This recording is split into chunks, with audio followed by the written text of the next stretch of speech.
Hello, hello, hello. This is 3D or 2D.com's The 3D Show. The goodbye edition. Hello, this is Adolf, and I have with me Classic Jake. That's all, folks. So this is The 3D Show, the final episode with Jake. We're gonna do final episodes with everyone if we get a chance, and this is kind of an exit interview for the podcast listeners, and that way we get a chance to talk and have a last podcast. Kind of about the website, kind of about podcasting, kind of about us, kind of about just a little bit of this, a little bit of that. And we're not going to talk about 3D movie news. This is the news. The news is us, and getting to know us, and having an opportunity to have be able to say goodbye. So that way you get to say goodbye, and people listening have closure and catharsis as they say goodbye to you. In theory. So, I guess I'm going to be asking you some questions, and I have some stuff prepped up, but, this is just going to be from the heart, and, I did give you some of these questions beforehand, so that way it's not completely unorganized mess. So, I guess the first things are, what are some of your best memories of being on the website, being on the podcast? Oh, just doing it. I mean, I love 3D movies, and just being able to share that with people was a lot of fun. I mean, what are some of your worst memories? Wrinkle in Time. I mean, I guess all the time. And the pandemic. Oh God. I mean, how many times did you complain to managers about the 3D not working in the theaters? To the point that I became known as 3D Karen. But you're doing it for us, and this is why 3D is almost dead. It's because of complete lack of care about the presentation.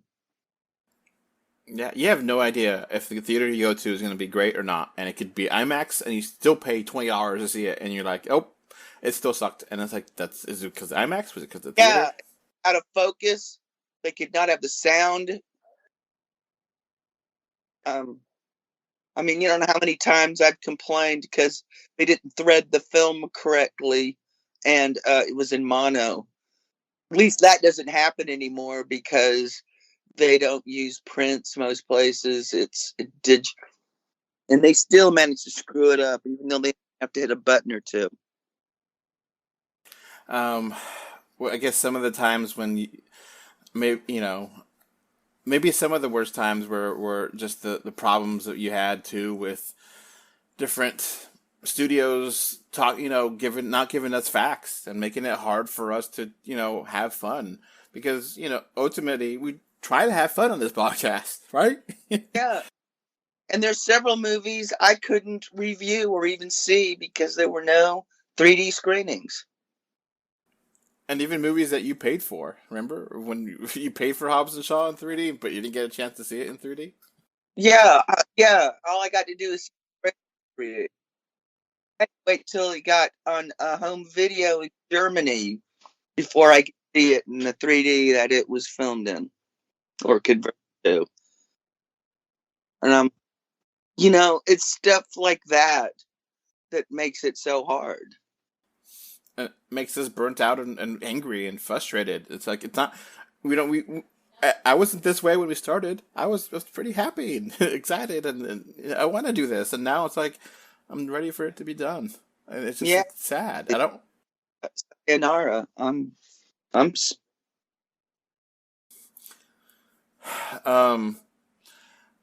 Now, some of the best memories I have with you, Jake, is going to be a lot of the podcasts we did for the patrons. And if you're not a patron, well, you're just going to have to suffer through, because you missed out on a lot of great content. Remember the episode we did about sevens and like how not all sevens are the same? Vaguely. I remember we did podcast The 3D Show 69 with James, and it became really inappropriate but hilarious at the same time because it was episode 69 and it just became crazy. Yeah. That was a good time with James. James, yeah. Um, do you do you remember the time when we had our Bigfoot podcast where we just talk about Bigfoot movies and Bigfoot as an idea? Yeah. Because there was like a string of Bigfoot movies that we had to review. I was just like, okay, I was sure. Yeah. Yeah, there's more. Yeah, there's actually more 3D Bigfoot movies than there is Bigfoot porn. Who would think?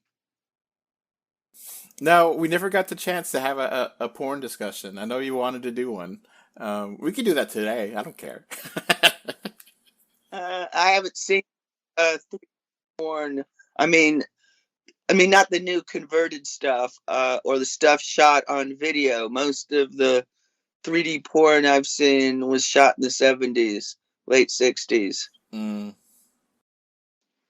A few things from the 80s, and most of it I haven't seen in years and years and years. Not that porn is really that much to remember. um, I know waiting and finally, after so many years of delays, and actually finally seeing Avatar 2 in 3D, and it's gorgeous. Finally. Mm-hmm. That's a great memory. It wasn't worth the wait though. Nothing was worth that wait. Um, I mean, it's still good. It just shouldn't have taken that long. Just having those times where we have reviews that, me and you, or occasionally would have some reviews. We both think we're probably crazy. You're probably not gonna like this movie, and we're like, "Damn it, I love this movie." And damn it, we'll defend this movie. We both defend Dark Phoenix and the second Fantastic Beasts movie. They're way better movies than people give them credit for, and we really like them, and most people don't. Fine. I mean, most movies are fine. I mean, they don't suck. They're not masterpieces. They're not. You have to go see it now, but they're fine. You know. I mean, Fantastic Beast movies. I mean, are like I don't know what the last one is because I didn't bother. It wasn't 3D, so I said screw it. Life's too short, and movies are too expensive. Well, movie tickets anyway. And but the other ones, they're fine. They're not. I don't say rush out the theater and spend top dollar, but hey, you're kicking back and you turn on Freebie or whatever, and it's on. It's worth seeing once. I mean, it's not going to change your life, but it's not going to kill you either. That's a podcast that I regret we didn't get a chance to do. Was that because there's just this fandom that's really toxic, that it's like, well, if the movie wasn't a 10 out of 10, it's a 0, and it's like, get out of here. Yeah. Get out of here. Uh-huh. Yeah, and Marvel fandom's starting to become that way, which is really a damn shame. You could have 7s, you could have 6s, you could even have some 5s. So you're like, it's okay. It's okay. It doesn't have to be. Not every damn movie has to be wonderful. You can have some. Okay, that's mid grade, and it's okay. It's not the end of the world, and it's not either. It's not a 0 or 10 scale. It's all of the 0 through 10. You count every number. Understand where they're coming from, because whether a movie is a 0, a 5, 7, or a 10, it's still going to cost you the same amount of money. And movies are so I mean, I joke it's cheaper to be a drug addict than it is to go to the movies. I mean, I can go buy. I can get a half ounce of weed cheaper than I can take somebody to the movies. Yeah, I've always appreciated with you, Jake, that you just the encyclopedic amount of knowledge you have about comics and history.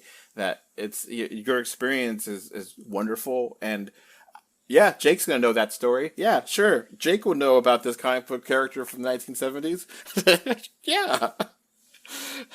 I know about one from the 1920s or 30s. Your encyclopedic knowledge is just Last week, I don't have a clue. yeah. What happened last week? I don't know, but you know this. Yeah, You know, I could name a Taylor Swift song. Honest, I don't think I could, man. but you could definitely talk about this Spider-Man character from the 1950s. Yeah. For anyone that is listening, you're a podcaster. What's it like to be a podcaster? What's your daily schedule? What's your weekly, what's your monthly kind of plan? How is it like? Is it different than what you expected it to be, or what is it like? Well, it's not what I expected it to be. I expected to have to go to a studio or something and not just speak into a gaming headphone.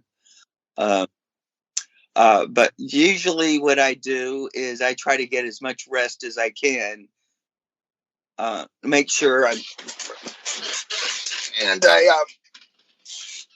get my order for food or whatever, and I try to make sure I've eaten. When before my computer died, I would go through show notes and try to have stuff so I have notes.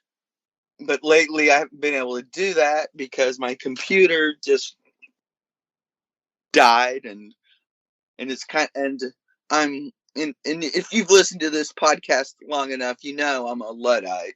I mean, well, not exactly a Luddite because Luddites hate technology. I'm just not very adept with it. We I'm found a way to make it work. a person, but I'm willing to embrace the digital world. I just don't have the finances to it all the time. And over the years, I think you've gotten better at stuff, and you definitely have. Last couple of times we've shared notes on Apple, ecosystem, and you gave me a note that you typed the review on. I was like, wonderful, this is perfect. Yeah, I typed a review on a cell phone. Gonna die, and I did it with chopsticks because my fat fingers were. And this is a radio program, and I do give y'all show notes. It's not like we completely wing everything. I think that's completely insane for some people to completely wing things. But I also, you can tell. I give y'all a basic outline. I don't want to have everything scripted. I don't want to have everything, it's just, I want it to be natural. And it's what you listen to is who you are. I would be sitting here reading stuff and pausing and hemming, and it would sound like an Orville Redenbacher commercial. And just in case people are wondering, whenever it's your chair that's moving, right? Sometimes you're like moving your chair around and getting comfortable. That's what the noise is. Yeah. So if everyone didn't wonder about that, we're not glamorous here. I'm just using a $25 headset I got off of Amazon, and we're using Skype. And yeah, and I'm in a chair that's probably about 40 years old. That's why it creaks. Yeah, actually, I think it's older. It's more like 60. That's right. Because the new chair, the squeaking. Because I'm now. It's one of my grandmother's old chairs. And we record on Skype because everything uses Skype. You could use Skype on your phone. You could use it on your Android. You could use it on your computer, and it will work. And it gives you the option to record, and it's free. So that way, there's been plenty of times where we're recording this with an app I have called what is this app? It's called Audio Hijack, which I pay for on a yearly or semi-yearly basis, and then we use Skype as a backup. There's a couple of times where somehow I put the wrong setting or something happened, glitched up, and the Skype backup saves the day. Oh God! Remember the first solo recording I did? and I Yeah. got nervous. I messed up. I drank too much to steady my nerves, and I messed up the name of the podcast. Yeah, yeah, yeah. And that's part of the reason why we stopped doing individual podcasts like that, just to make it easier on you. That way, I could help guide the conversation and make sure you get to all the points that you want to know in your review. Yeah, because if I'm left to my own devices, I'm going to meander around, almost like, uh, face it. In a lot of ways, I'm like a lot of people's grandpas. um, so, what is it like to be a movie reviewer for those who are curious listening? I don't really know exactly because I don't know. And I guess I don't consider myself a critic, but I do consider myself a reviewer. And I'm just like, cool. I just like talking about movies, and I like trying to quantify a little bit. I mean, I'm not really into number scores. I mean, because in my real life, talking films with people, I never use a number score. I just am like, how much of my time is it? I used in my personal life. I've always used more of a score of how much of my time is this movie worth? Is it worth my immediate attention, or is it something I can put off and enjoy later, or is it something that if I never see it, it's no big tragedy? Now, you've been reviewing way before the website, right? Years, decades, right? Yeah, I mean, I did some stuff in the '80s. I then I went and did covered music scenes in the '90s. Like you work for newspapers and such. Nah, it was never professional. Not really. I did mostly zines, and because it's always just been a hobby. If you're trying to get rich reviewing movies, it ain't gonna happen. Yeah. If you think writers get paid horribly who script television and movie, nothing compared to newspaper writers who review things like albums and movies and TV shows. They're the absolute bottom of the ecosystem and are probably the most abused. What? Chris Pratt has invited you to his yacht to. Yeah, yeah. I'm just checking my email every waiting. Come on, Chris Rock hasn't talked to you about doing cocaine with some hookers. Mm-hmm. They don't care about us. I was reviewing before the website too, and one of those things is, it starts off easy. It starts off as talking to your friend that you watched the movie with, and be like, "Do you like it? Do you not like it? Okay, what do you like? What do you think could be better? Okay, and then, oh, what score would you give it? And then it evolves. I could write this down to make it a little bit better, and then Mm-hmm. it keeps going, and you see more movies, and you become better at seeing cliches and seeing Yeah. better at seeing Mm-hmm. tropes. Yeah, and well, a lot of film theory and stuff, I like to just not go there because um, most people who go to a movie don't care uh, if it follows some Russian film theorists how they think of, or whether Chekhov's gun is fulfilled, and then heck, they barely care about character arcs. Yeah. I mean, have you gotten a film school education or no? In a weird sort of way, I've never been to film school, but I have several friends who went to film school, and I usually wound up doing their homework. When you're roommates with people and rent's got to be paid, and somebody's got to work, and somebody's got shorter hours, they wind up doing the homework, and that was usually me. And we've never had the opportunity to go into free screenings or early screenings. I mean, early screenings are rare, but we always had to pay for this stuff on ourselves. Yeah, for here, I mean, there were times in my life I could get into, I was on screening lists, and stuff like that, but not with this podcast. I mean, I wish that we were popular Yeah. enough for that. And not that I didn't want that for y'all. And there was often I had to travel more than 100 miles round trip to see a movie.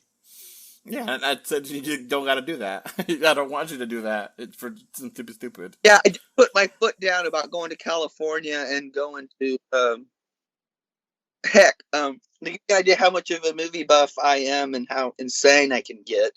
Uh, in the late '90s, I was going to Canada to see Hong Kong movies because that was the closest first run Hong Kong movie theater was an 8-hour drive.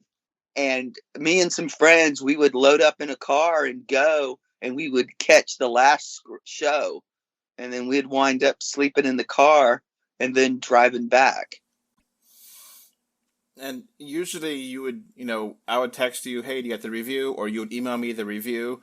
And I basically have a little bit of time to try to post it, day of, or, maybe a day after. But I don't have, ideally, I would go back and forth and talk to you. And there was a couple of times here and there that I did have some time to text you. Can you give me more about this or tell me more about that? But ideally, that would be the dialogue. But I don't always have the time. I just have to, I want to have the reviews up, on time or early. You never really egregiously rewrote me. I mean, I think the only time I ever complained about anything is I said, you can't say that was the Shang-Chi review, because I had to have the term Hollywood in there, because this wasn't the greatest martial arts movie since Enter the Dragon. It was the best Hollywood. And trust me, that's a distinction that's very, very important to martial arts movie fans. If we didn't have that in the review, we would get so much income and hate, and well-deserved hate, it wouldn't have been funny. So, it's just that process of, that's what this process should be. But, obviously the process also should include, paid salaries, which I would love to have done that, but I don't make money on this website. So, I mean, Yeah. There's a lot of stuff I wish I could have done and done more of, but because there wasn't an income out of this, things like, there was a lot of things you wanted me to do, and I just couldn't do it because I just couldn't make the time. And that's fine. And it is what it is. And, we got a couple patrons, but that isn't much, and I might get some Google Analytics or Google ads, but that's inconsistent at best. So, I mean, if you look at the profit versus how much costs of money and time, there's no way. There's not even close to being profitable. And it's, I mean, but I could have. It was a fun hobby while we could afford to do it. Yeah. But the writing started showing up on the wall during the pandemic because, I mean, face it, the whole world pretty much took a punch to the gut with the global pandemic. People are no different. Yeah, and we're no different. We're just regular people that want to write and talk about movies. So it's not, you didn't go to, school, college for 4 years learning how to be a movie reviewer, right? Yeah. And I taught you how to be a podcaster. Yeah, exactly. And it's not a glamorous lifestyle for us. We don't make money. We don't get treated to Hollywood parties. We don't get early. We're not influencers. Yeah. I mean, there was a time early in the website where I did get early screenings, but I did not get those early screenings because of the website. I got it because where I used to live used to be a place where they had early screenings. They still have early screenings, but they used to also show those movies early in 3D. So that made it awesome for me because, like, oh yeah, I can review this early. But it wasn't because of me; it was because of that. Those early review preview websites happened to be in the town that I lived in, and I would have to wait in line with everyone else. I wasn't, and wait in line and then go in the theater, and I would basically go 2 hours or an hour before the movie started, sit in line with everyone else, and then basically if the guy from the distribution company would walk by, give us tickets, and then, if I was too late, then I might get a terrible seat, or I may not be able to get in at all. And it was just general public that could, get this. And it was just by chance that these early screenings were 3D. But, I did try to talk to some of the press, and they were like, "Oh yeah, your website needs to have like, I think it was like 500,000 views a day or something, or some ridiculous number, or big number, I guess, that I wasn't even close to." And it's like, yeah, we're not, if you, we do, the press did have select rows to go in the theater to have the early screenings. And I have seen some, early movies that way, but I haven't seen it as a reviewer because the website doesn't make, a million, followers a day or something. It doesn't make those big numbers and then they don't want to, consider me legit press because I'm not that way. So we don't get early screenings. We don't, shit. It would be amazing if they would fly us to LA. Oh, here, here's James Gunn. You get to go watch Guardians 3 a month early. No, that's never happened before. That would be awesome, but no. I mean, how would you feel if that was the job? We would probably be in a lot of. We would probably, I don't know, it'd be fun, I guess. Or we'd probably wind up a-holes like Harry Knowles and all those people, and Ain't It Cool News.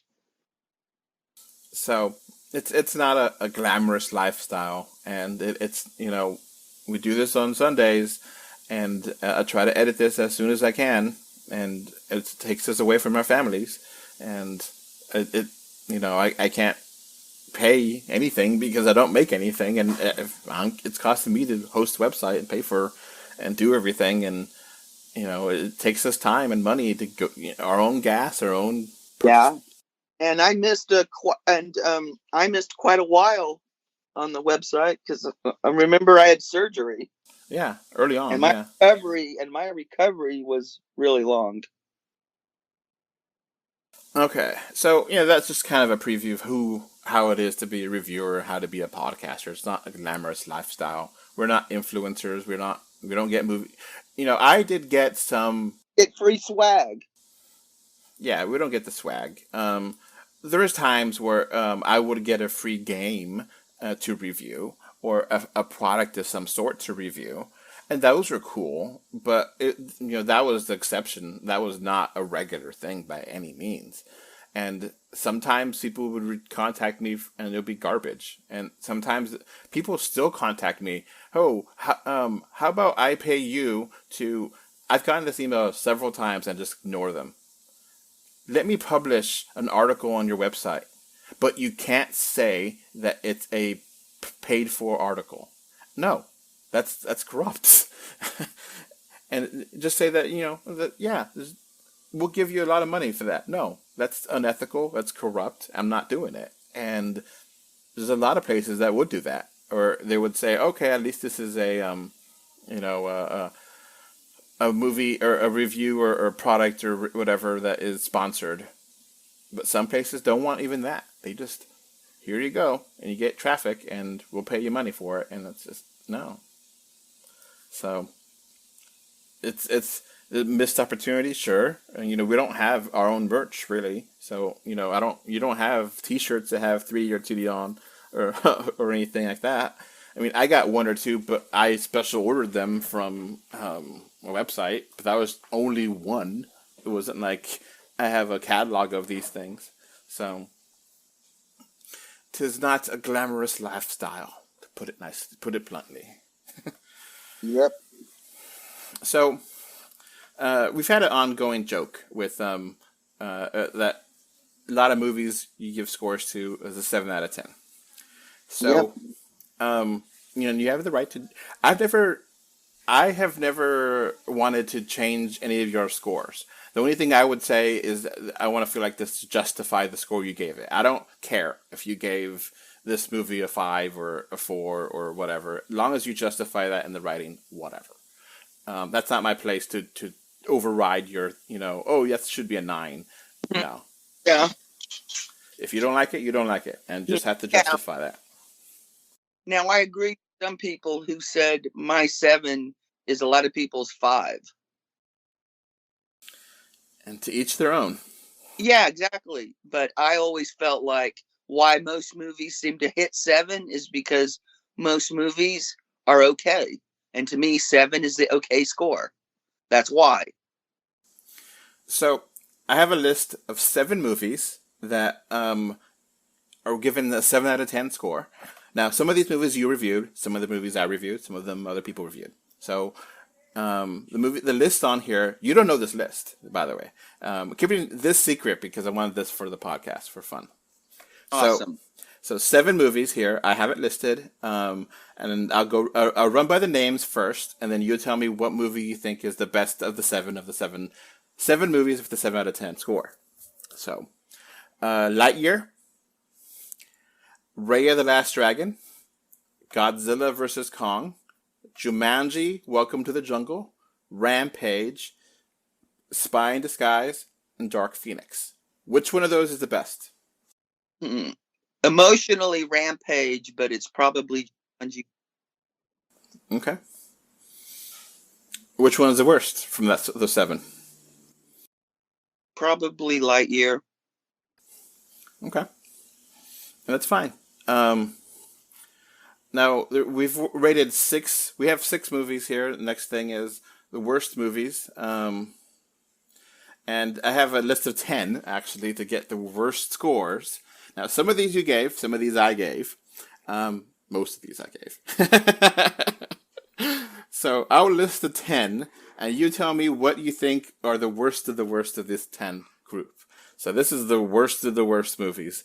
This is from the beginning of the website. So this is some of these movies we never talked about on air.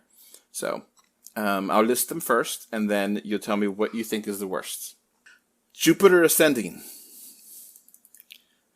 Gods of Egypt, Alice Through the Looking Glass, Ghostbusters 2016, Exodus, Gods and Kings, The Emoji Movie, The Mummy, Wonder Park, Skyscraper, and A Wrinkle in Time.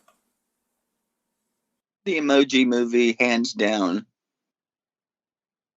Okay, and do you know which movies you reviewed from that list? Skyscraper, I remember. A Wrinkle in Time, I'll never forget, no matter how hard I try. And that was your first review. I feel so bad for you because you. Well, it was all uphill from there. Working here, I said if I can get through this, I can handle anything. And it also warmed my heart thinking that, hey, I'm spending 2 hours of my life here. And Disney just spent a couple $100 million to prove this novel is unfilmable.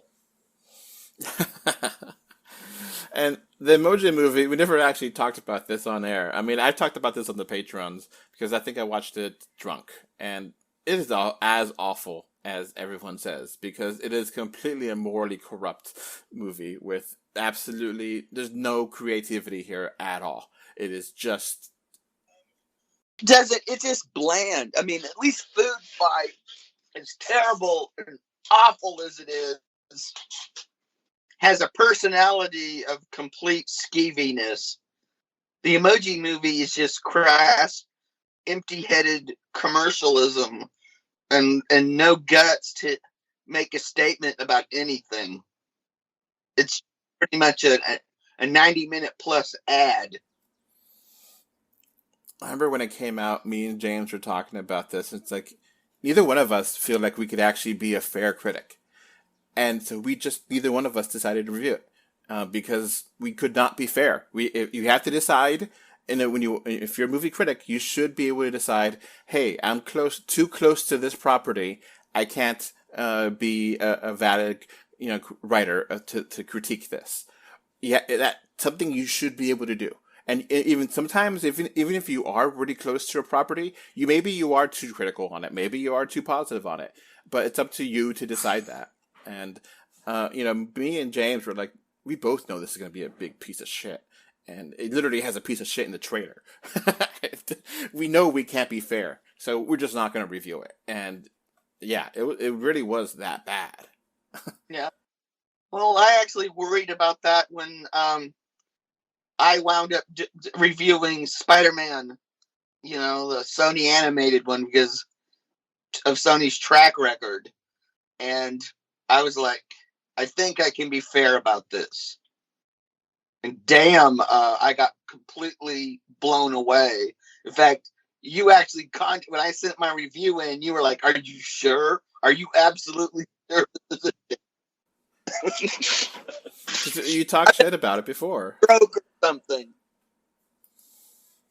Okay. Besides the Emoji Movie, what is the other worst movie on that 10 list? Oh, Gods of Egypt. Oh my god. I had so much fun reviewing that. And Gods of Egypt is fun though. It's really wrong-headed and it's laugh out loud, and you might as well embrace the inanity and insanity of it, because because it is one of the few movies Chadwick Boseman made. So it will sit there and be remembered because that Chadwick Boseman was in it. I saw this movie in a garage sale not that long ago, and I laughed, and I was like, should I buy it for just nostalgic sake? And I was like, no, I'm never going to watch this shit again.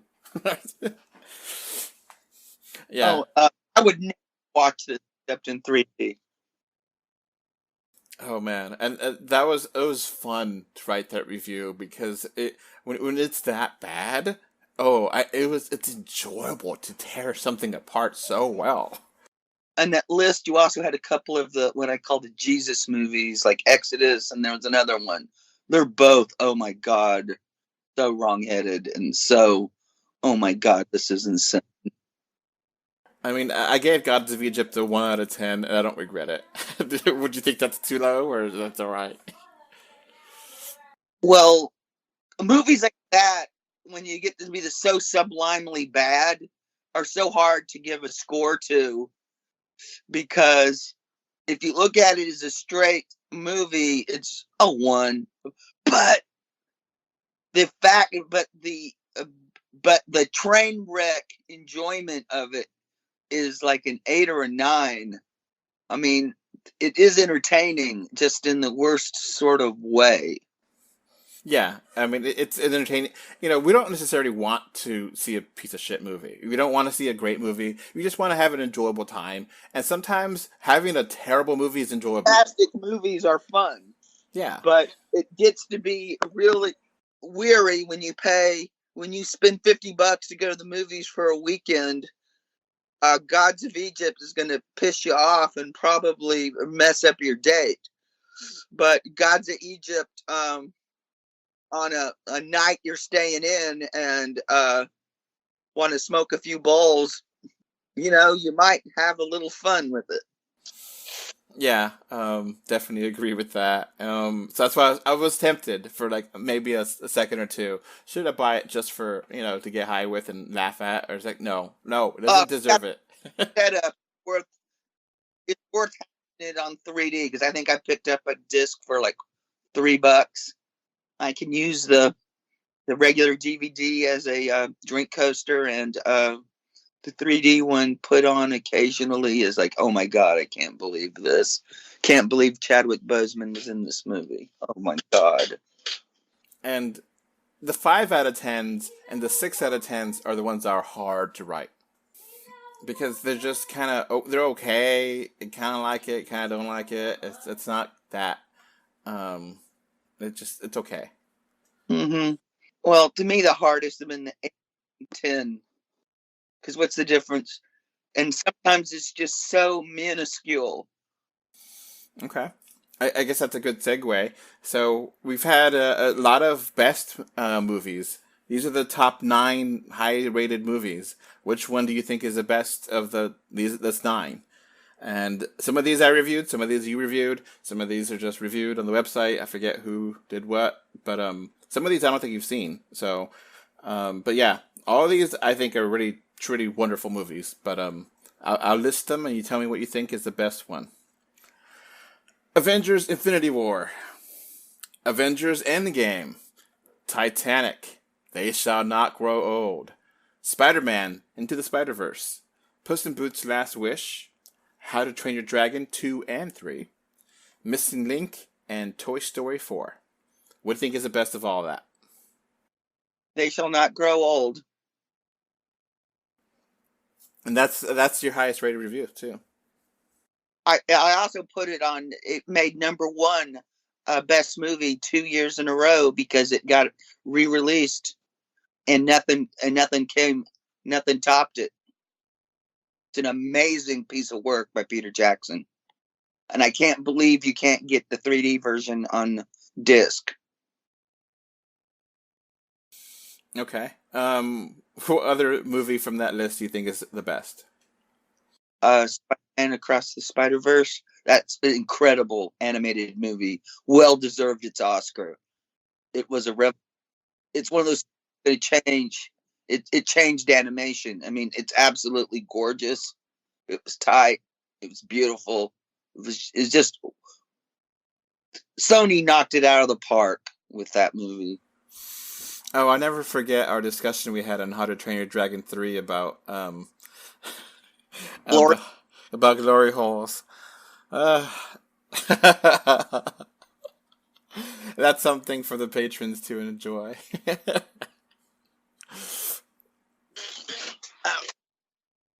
The old adage, everything gets turned into a sexual euphemism, and everything eventually gets a porn parody. Because I didn't know the basically a whirlpool is the old word for that is a glory hole, which glory hole has completely been sexualized now, so you can't unthink of it. But olden day times that was what it called, a whirlpool with a little but now so that little podcast was just a lot of fun for patrons. All right, what scores do you feel like are too high? I gave you the list of worst and highest. Which ones do you think probably too high, probably too low? Oh, the one that comes to my mind that I definitely gave too high of a rating to is Wonder Woman 1984. Okay. Oh, and that's because I was really mad at the bad mouthing of it. It was as bad people said. Now I stick to my guns on Dark Phoenix. I gave it the right score, and I still stand by it. But I overgraded Wonder Woman 1984. Okay. Now we have some surprise movies. We might talk crap about some movies in the podcast, but you never know. Things might get released and be a surprise hit, and holy crap! So here's a list of 9 movies that I feel like were surprise movies that I didn't see coming. I'll list them and I'll tell you which one. What do you think is the best one of all of them, and which surprised you the most? Spies in Disguise, Missing Link, Rampage, Alpha, Bumblebee. That the Jumanji movies are good. The Angry Birds movies are good. Miss Peregrine's Home for Peculiar Children, and The Walk. What do you think is the biggest surprise from all that? Oh, let me think. Rampage is a pretty big one because video game movies traditionally are terrible. And you're right, the Jumanji, the Dwayne yeah, yeah. Oh, I'm not a big fan of the Robin Williams Jumanji. So when I went to see, the only reason I went to see Jumanji, the other one, because I was still recovering from surgery. Remember? Yeah. And I think I still was, because a film critic friend of mine wanted an opinion on some stuff in the movie and had asked me if I'd seen it, and I said no. And he said, "Could you go see it? I really would want your feedback on some stuff I'm thinking of." And so I went to see it, and I was pleasantly surprised. Okay. Yeah, the trailers look pretty bad for it, and I remember James gave me the review for the first one. I was like, 7? Really? Seriously? And I was like, yeah, it's really good. And it's like, huh? And I was like, damn. I saw it and I was like, this is a lot of fun. Way better than I originally thought it would be. So, for me, Alpha was a big surprise. Like, Oh yeah, And it was beautiful. A completely horrible name for a movie, but the trailer is kind of like, okay, I don't know what's going on here. It's about a dog and cavemen or something. Yeah, exactly. I mean, it's a terrible name. And Like, the cinematography was just so beautiful. The 3D was so wonderful. It's so emotional and it's so well done. hmm Yeah, it's a great family film. It really is, and well worth looking up. I mean, it's well. I mean, see it in 3D if you can, but it's well worth if even if you can't see it in 3D. Now, we had some phenomenal 3D moments as the many years we've been here together. hmm You can spoil. What are some phenomenal 3D moments? This was going to be a podcast series, but I just never got around to it. Okay, Um, probably one of the greatest moments in 3D that I've seen since on the doing the podcast is the body falling scene in Guardians of the Galaxy 2 when they're on this kind of debt bridge and just people start falling. It just looks absolutely incredible. Also, when George eats the woman in the red dress in Rampage, that looked incredible. okay. And there's lots and lots of incredible moments in Infinity War, in Endgame. Yeah, Marvel, yeah, came with their A game on the. I mean, I never forget that Infinity War after the snap, 3D was turned off. I thought that was wonderful. Yeah, I couldn't believe that actually was planned out and thought about, and I was like, oh, that's brilliant. And people were getting mad at first. And I saw an IMAX 3D, and I was like, holy shit. And then people were mad. And I was like, wait, it's supposed to be this way. And we kind of heard rumblings. And I was like, oh shit. So yeah, it's completely okay. Yeah, the world is not vibrant anymore, not 3D anymore because the snap. I was like, oh, cool. All right. What phenomenal movie moments we can never forget?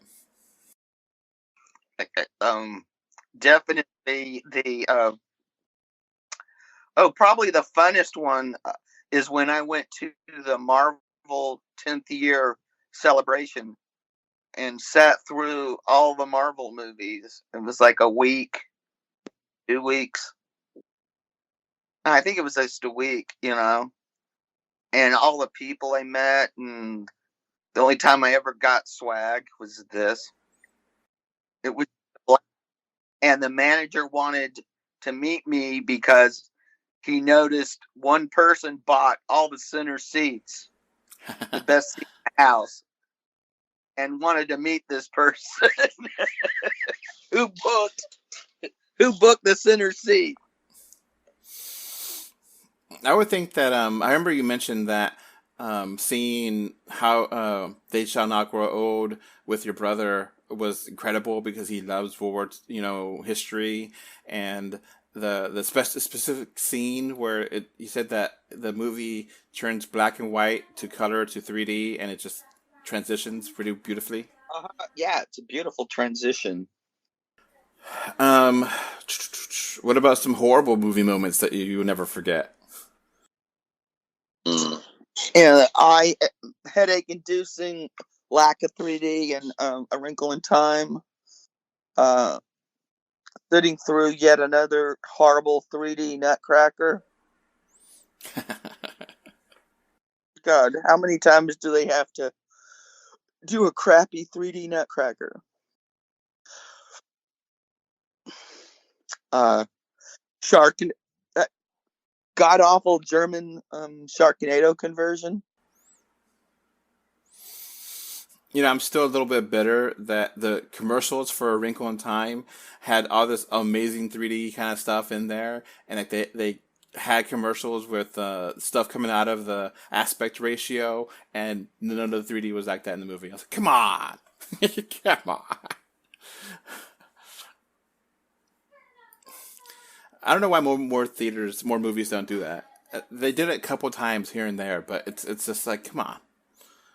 Oh, the 3D is most conversions is so weak. I think it's because they're afraid they'll hurt people's eyes, strain and stuff. Maybe, but you turned it into something that wasn't worth seeing. You should have treated the 3D like you do in theme parks on three. Sure, the ride's only a few minutes, but if you had the 3D that good, it would be vibrant, and 3D would be a genre into itself, and people probably wouldn't grumble so much about having to wear glasses to see it. But they did everything they can to up upcharge and give nothing in return for that upcharge. Now, we had a lot of disappointing movies that, maybe could have been better, or maybe are really, it's just disappointing. So here's a list of 7 movies that I think most people will say are very disappointing movies. What do you think is the most disappointing of the 7? Star Wars: Rise of Skywalker, Wonder Woman 1984, Mulan, Batman vs Superman: Dawn of Justice, Justice League, Independence Day: Resurgence, and Avengers: Age of Ultron. What was most disappointing? Probably a tie between Mulan and the Josh Whedon Justice League. Yeah. I mean, Skywalker, it's such a frustrating movie to think about, and that. I just thought it was fine. I mean, the big. I mean, of the Disney Star Wars movies, the only one I really like is Rogue One. And Avengers: Age of Ultron gets a bad rap, but it is not as bad as people think it is. It's fine. It's a 7. Uh, what are some of the best 3D overall movies? The best 3D moments in movies? Like, what is exactly the this is the thing you got to this movie, this scene, this thing was the best 3D? What overall best 3D in movies? Period. Just, like a top 4 or something for you. Okay, probably the best 3Ds is when Charles Bronson jumps onto the screen in House of Wax. It gets audiences every time, no matter how many times they've seen that scene in that movie. When it happens, it's still startling. And I've seen it dozens of times on the big screen, and it gets me every damn time. It's just so beautifully executed. Okay. I think you said that. Remember, you said that the They Shall Not Grow Old. How it made that into a 3D movie, and how it just brought these people to life. Uh-huh. Yeah. They got lip readers to read the lips of the people in the silent footage, and they dubbed some of the sound. Then they also used living history recordings of veterans talking about their war experiences, and they overplayed that with footage that they colorized and converted to 3D. And it just is just such an incredible, moving. I mean, this is a bullshit free look at what war actually is from the people who were there. This is about as close as anybody's going to get to talking to a World War I veteran in this century, because they're all gone. They've all passed on. There's nobody left alive from World War I. How excited are you for the future of 3D movies? I'm excited for 3D, but I'm not excited for the movies. I mean, the greed factor. I mean, they just keep charging more and more and more, and presentation is worse and worse. It also doesn't help that I have a monopoly, pretty much. I mean, Regal pretty much owns all the screens, and they don't give a damn. at least in this market, because they know they have no real competition. Do you have any regrets regarding the website and the podcast and your experience with 3D movies, I guess, the last few years? I wish I lived in a better film market. Okay. Do you have any revelations you want to announce to the people listening that they may not know about you or about anything? Just like this is a big revelation that you want a megaton revelation announcement that you want to do now. Nah, Okay. because I've learned with stuff in this world, there's certain things you just need to just don't bring attention to yourself, because if you do, the consequences can be quite dire. It sucks, but it is what it is. That's all I'll say about it. I wish we lived in a different world, but we don't. Do you actually listen to the podcast even when you're not on it? Uh, I'm actually more apt to listen to it when I'm not on it than when I'm on it. My voice makes me cringe. Okay. But I have listened to uh, my voice on the podcast sometimes. What are you going to do after the website ends? Probably go to the doctors and get this and find out what's going on. I got an upper respiratory infection that's killing me. Well, not literally, but I'm tired of coughing up lemon pudding. Yeesh. Yeah.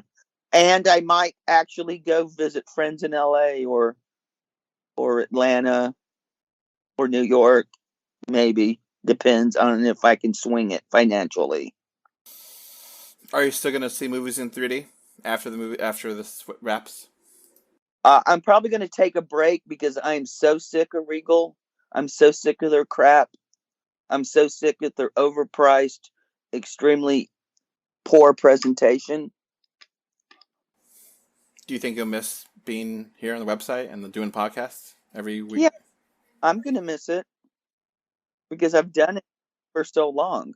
I mean, yeah, thank God. If this was to be honest, if this was a daily grind, I would have quit a long time ago, because that wouldn't have been something I could have afforded to have done. But with being about monthly, I was able to afford to do that. It brought me enough pleasure that was payment enough.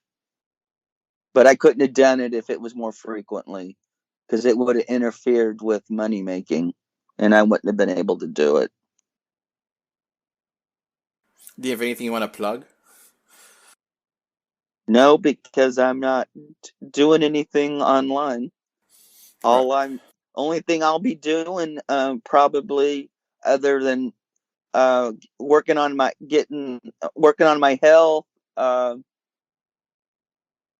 maybe passing out flyers in the election. I mean, I'll probably do some work for something, and working on doing something for Halloween. Like, do you have any charities that you specifically want people to potentially donate to or causes? Uh, Only thing, if you want to do something, call your representatives and say it's the guns. We got to do something about the guns. We don't have to live this way. This is insane. And with all of the trans hate going on, do you want to comment on that? It's stupid. You shouldn't be hating on people.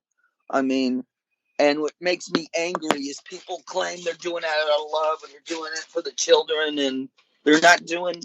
No, you're just doing it because you're hateful. Stop it. Stop it. Quit this Nazi shit. Just stop it. And and the people saying they're doing it in the name of God, they don't believe in God, because if they believed in God even for a second, they'd be too afraid to do this stuff because of the penalty they would pay. But they obviously feel there is no afterlife and there is no greater power that's going to hold them accountable, because they wouldn't do this stuff if they felt there was. And I'm not going to call them atheists, because atheists at least have morals and a set of beliefs beyond lining their own pockets. So I'm going to give you some time now that you can have a monologue, and you could say whatever you want. I won't censor it. I won't change it. I won't edit it. This is the time you have on a microphone. This is the last time we're probably going to talk on air. So what do you want to say, Jake? That you want to have this time that you say whatever you want? Free speech, 100%. I mean, if you just want to say the F word for 1 whole minute, fine. But I'd rather you use this as a good opportunity to say something important or interesting or whatever you feel like your heart tells you to say. So this is your time. Tell me, what do you want to say to the public to they know? Yeah. Oh, just think of things like this. Just remember, everybody is special. We're all special. I mean, I know, and the biggest problem I think people have is they want to feel special, and they think the only way they can feel special is by making somebody not special. And we just need to realize we're all special, we're all different, and we need to quit othering each other. We need to realize we're all in this together. I know it sounds like hippy dippy shit, but it's not. That we're on one planet with one ecosystem. We can't, and we're so globally connected, we can't run from our problems. We have no choice. We need to face them. Because if we don't, we've kicked them down the road for too long. I mean, and the older guys like me and my generation's failed you. I'm sorry. I tried my best, but I was just nobody with no influence. Gen Z, you finally outnumber the boomers. Go get them. Go fix this world. You'll have the backs of the people that give a shit. We'll back you. So, and hopefully that's enough, give you enough numbers to put you over the top to take these a-holes out once and for all, and trying to get our world back into some sanity. Not all boomers are crazy. And you're one of them, right? Almost. I don't know. I'm Jones generation. My Jones are not a boomer. I'm one of those cusps. You know, I'm just teasing you, man. I'm just teasing you. Anyway, there's more of a mentality that is a generation anyway. All right. With that, I guess it's time to say goodbye. Goodbye, Jake. And time for you to say goodbye to the audience listening to this or watching this podcast. Yeah. That's all, folks. Goodbye. Bye, everybody.